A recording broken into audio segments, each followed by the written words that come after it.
Budget में कुछ नया नहीं, खाली झुनझुना। इतना बढ़िया बजट है यह, शिक्षा पे, महिला कल्याण पे, गरीब कल्याण पे, युवा कल्याण पर, जिस पर बल दिया गया है। तेजस्वी जी को पता ही नहीं है, क्यों नहीं पूछते हैं अपने पिताजी से कि जिस समय वो थे उस समय बिहार के बजट का आकार क्या होता था? कुछ हजार के होते थे, कुछ हजार के, और आज 3,17,000 करोड़ का बजट पेश करके बिहार की नीतीश कुमार जी के नेतृत्व वाली एनडीए सरकार ने अद्भुत मिसाल पेश किया है।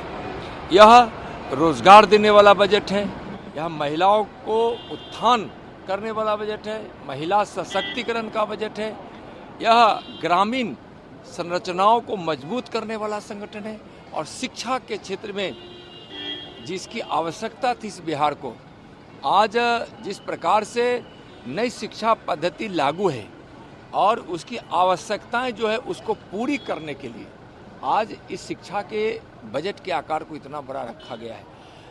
सबको पता है कि माननीय प्रधानमंत्री आदरणीय नरेंद्र मोदी जी के नेतृत्व में नई शिक्षा पद्धति जो लागू हुई है वह शिक्षा बहुत ही अद्भुत है, जो शिक्षा व्यवहारिक ज्ञान के साथ साथ, विषयों के ज्ञान के साथ साथ नौजवानों का भविष्य, बच्चों का भविष्य कैसे उज्जवल हो और अपने जीवन के किसी भी आयाम में सफलता प्राप्त हो, वह ऐसी नीति शिक्षा में भारत की सरकार माननीय मोदी जी के नेतृत्व में लाई है, उसको काफ़ी सशक्त बनाएगी।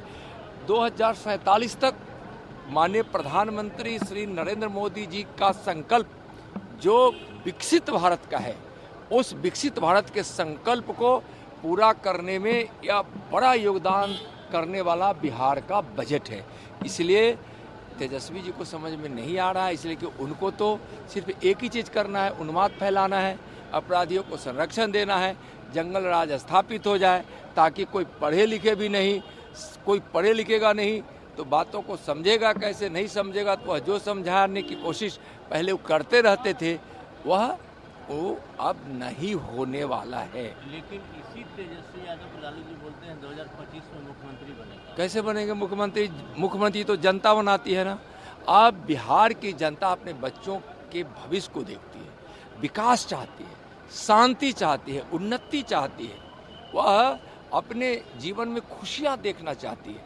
और सब को पता है, बिहार के सारे लोगों को पता है कि न विकास से मतलब है आरजेडी को, न लालू जी को रहा है, न तेजस्वी जी को है, और बिहार को बदनाम बर्बाद करने वाली पार्टी और नेता जो एक परिवारवाद को बढ़ावा देने वाला है, वैसे पार्टी जो परिवारवाद करती हो और जो भ्रष्टाचार की चादर ओढ़े हुए हो, भ्रष्टाचार जिसका संस्कार बन गया हो, और जो बिहार को बीमार प्रदेश बना दिया हो, विकास से दूर रखा हो, इसलिए बिहार के लोग अब तेजस्वी जी को इनकार कर चुके हैं। सर, एक सवाल है, समाजवादी पार्टी के नेता है अबू आजमी, उनको औरंगजेब जो है काइंड हार्टेड आदमी लगा, बोला वो बहुत साफ दिल का आदमी था। देखिए, इस देश में तुष्टीकरण की नीति का ब्यार बहाने वाले कांग्रेस, आरजेडी और कम्युनिस्ट के लोग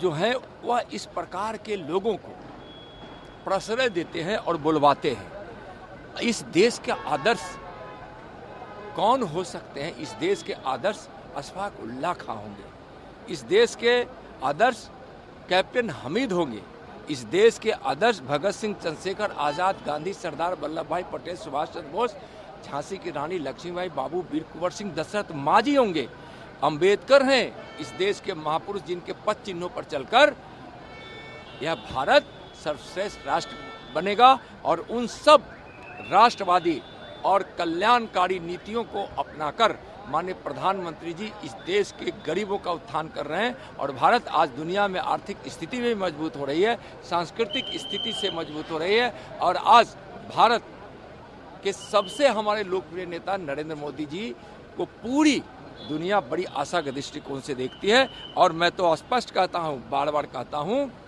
कि एक नरेंद्र ने भविष्यवाणी की थी, यानी विवेकानंद ने भविष्यवाणी की थी कि 21वीं सदी भारत का होगा, जिस भारत में ना कोई भूखा होगा, ना बेबस होगा, ना शिक्षित होगा, ना बेघर होगा।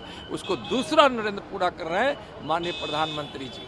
बहुत बहुत धन्यवाद। स्टालिन जी ने कहा है कि ज़्यादा से ज़्यादा बच्चे जो हैं पैदा करें, जल्द से जल्द पैदा करें क्यों और होती है? बच्चे बढ़ाएं। डेवलपमेंट की बात की जगह इस तरह की बात देखिए, कुछ ऐसे लोग हैं ना जिनको इस देश के भविष्य से मतलब नहीं, देश के बच्चों को भविष्य से मतलब नहीं, इस देश के विकास से मतलब नहीं।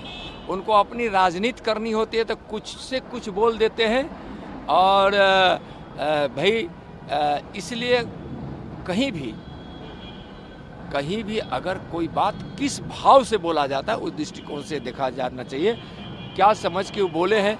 लेकिन यह जरूर है कि जब जब स्टालिन बोलते हैं तब वह विवादास्पद बातें बोलते हैं जो देश के हित में नहीं होता।